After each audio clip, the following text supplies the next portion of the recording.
Oke, kita akan mulai gitu ya tentang karya sastra ini, gitu ya. Jadi apa ya, sastra yang diperuntukkan untuk anak-anak, bukan untuk orang dewasa ya. Jadi kita akan, kalau kemarin kan kita belajar tentang apresiasi sastra.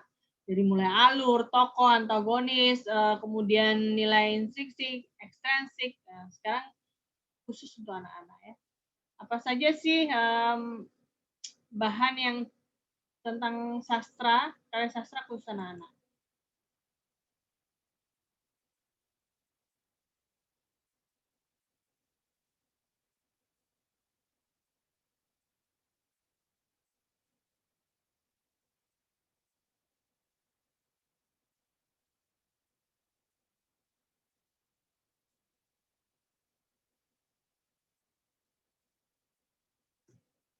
Jadi dikatakan sastra anak apabila isinya disesuaikan dengan psikologi perkembangan anak, atau yang lebih populernya adalah disesuaikan dengan umur anak.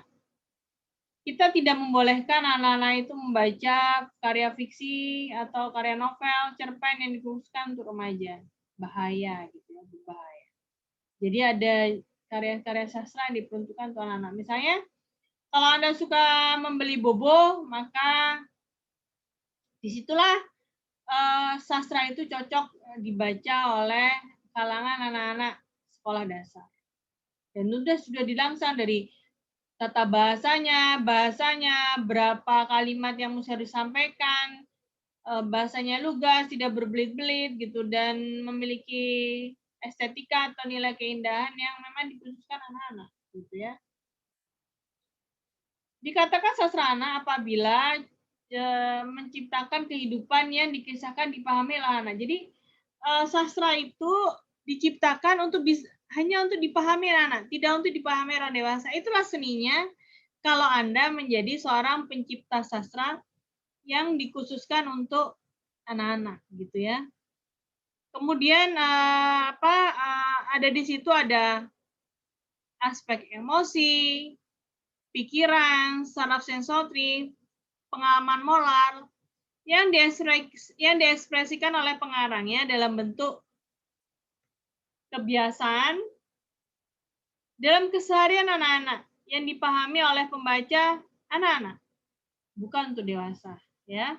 Jadi jadi seorang penulis sastra itu harus menguasai jiwa anak gitu, psikologi perkembangan anak, kemudian psikolinguistik dari perkembangan bahasa anak itu perlu, gitu ya. Nilai sastra anak itu harga. Jadi kemudian mutu isinya itu khusus anak-anak atau bukan gitu ya. Terus berbau kemanusiaan, terus sesuatu yang menyempurnakan manusia menjadi lebih baik gitu. Jadi lebih banyak pesan moral lah ya, gitu ya. Atau pembentukan, kalau mereka membaca epos, cerita kepahlawanan, mereka akan bermental atau diinstruksikan untuk menjadi seorang pahlawan. Nilai sastra anak, satu nilai personal, meliputi yaitu perkembangan emosional, intelektual, imajinasi, rasa sosial, rasa etis, dan religius. Jadi ketika anak itu membaca sastra itu, emosionalnya tergugah, kemudian secara intelektual terasah, kemudian dia mampu berimajinasi, kepekaan rasa sosial, rasa etis, dan religius. Jadi janganlah anak itu didekatkan terlalu banyak dengan game-game permainan. Itu akan membuat rasa empati, rasa sosial itu berkurang. Tapi kalau Anda belikan bacaan-bacaan yang khusus anak, maka akan ada rasa menggugah rasa empatinya, menginstruksi, menyuruh dia untuk lebih rasa peduli terhadap sesama, gitu ya. Kemudian misalnya cerita-cerita Nabi, itu akan mengasah religius dia gitu, nilai keagamaan dia gitu. Kemudian misalnya tentang cerita tentang binatang gitu ya, apa sih namanya? Fabel gitu ya, fabel itu cerita binatang. itu akan menggugah emosional dia, rasa sosial, imajinasi dia, intelektual. Kalau dulu itu ada cerita tentang Dora, gitu ya. Dora ini adalah sang petualang. Jadi bocah kecil yang didampingi oleh adiknya, sahabatnya laki, kemudian ada monyet gitu ya. Monyetnya setia banget ngikutin dia kemana, kemana, kemana gitu. Ada imajinasi, ada intelektual karena diajak berpetualang ke sebuah gunung dan gunung itu kenapa meledak atau meletus gitu ya. Karena diajak beredukasi. Kemudian ada rasa sosial karena terkadang temannya dalam bahaya yang harus ditolong gitu ya. Jadi itulah gitu nilai sastra itu. Nilai pendidikan lebih bersifat pada eksplorasi dan penemuan. Kemudian ada perkembangan kosakata dia, kemudian mengasah nilai keindahan dia, dan penanaman wawasan multikultural. Jadi dengan adanya dia membaca sastra, maka dia akan mengenal negara-negara lain, kultur lain, kebudayaan lain, atau dia membaca misalnya Ramayana, dia akan mengenal tentang khas budaya dia sendiri, atau misalnya asal-usul Serang Banten gitu. Dia akan bercerita tentang bagaimana sih asal-usul dia sebagai warga Banten gitu. Karena dia lahir di Banten. Kemudian nilai pendidikan dia akan menjadi orang yang terbiasa membaca, cinta bacaan. Kalau sudah cinta bacaan, maka dia akan banyak kosakata yang bisa dituangkan baik secara lisan maupun tulisan. Gitu ya. Jadi lebih cerdas lah ya. Apa sih yang jadi seorang orang tua harus paham dulu, orang awam harus paham dulu apa sih ciri-ciri sastra anak. Sudut pandangnya ada sudut pandang anak-anak. Pengalamannya ada pengalaman anak-anak. Sederhana, lurus. Jadi alurnya itu sederhana, lurus, nggak kelok-kelok, nggak susah dipahami, nggak banyak drama, itu adalah sastra anak. Kemudian hiburan dan didaktis, artinya mendidik gitu ya. Kemudian memberikan rasa optimis, kemudian mengembangkan jati diri anak, terus mengasah imajinasi.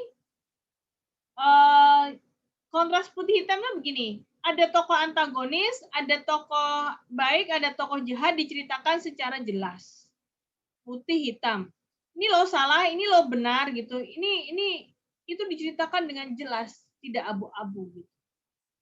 Terus penuh dengan fantasi dan lebih banyak aksi gitu. Jadi nggak banyak cerita. Kalau saya kan Asmanadia novel orang dewasa, Asmanadia lebih banyak cerita daripada dialog. Tapi kalau Sastrana lebih banyak action, menceritakan tentang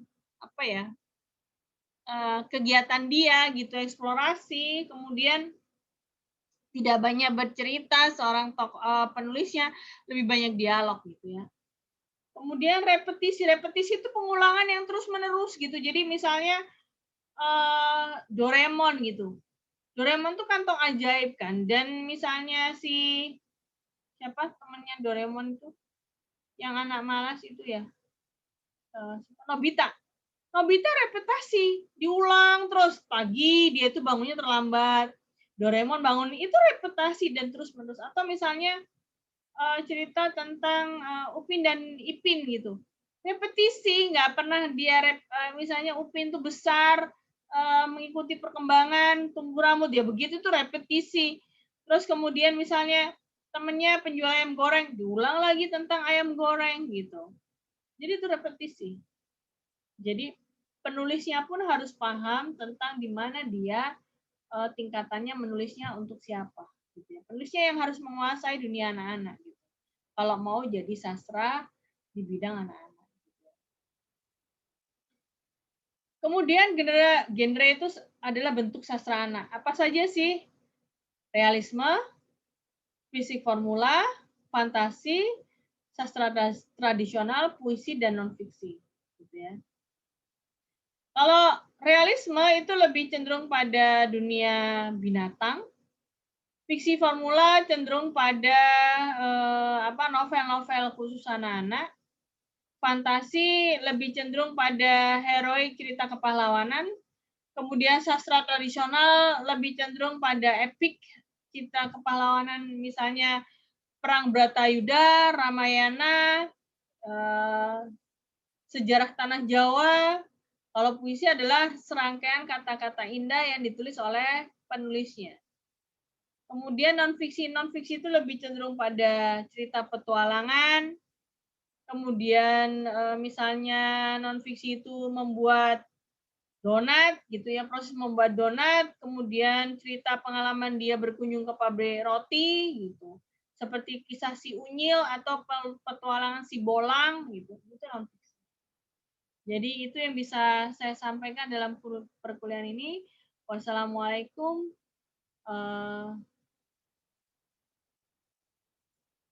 Demikian yang bisa saya sampaikan tentang sastra anak. Semoga bermanfaat untuk kita semua dan kita memahami tentang hakikat ciri khas tentang sastra.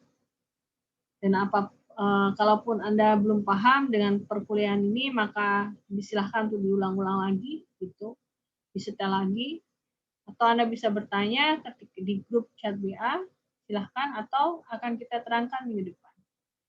Mohon maaf. Wassalamualaikum warahmatullahi wabarakatuh.